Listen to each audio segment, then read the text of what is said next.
যে মানুষটার কাছে আমাকে কোনো কিছু লুকিয়ে রাখতে হয় না, আমি যেমন আমি তেমনই থাকতে পারি। যে আমার চোখের তলায় ডার্ক সার্কেল, পায়ের ভেঙে যাওয়া নখ, অথবা ঘুম থেকে ওঠার পর আমার পাখির বাসার মতো এলোমেলো চুলের কথা জানে।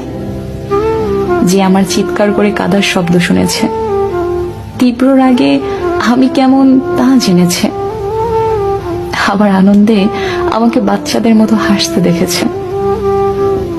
যার সামনে নিজেকে সাজিয়ে তোলার তাড়াহুড়ো নেই আমার। ও কি ভাববে, ভাবার দরকার নেই। যাকে জড়িয়ে ধরে মরার মতো শান্তির ঘুম ঘুমানো যায়, যার কাছে কখনো জাজ হওয়ার ভয় নেই, যার কাছে মন খুলে আমি আমি হয়ে থাকতে পারি।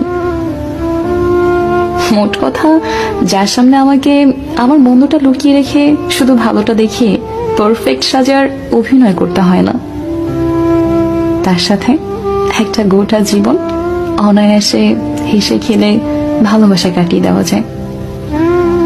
জীবনে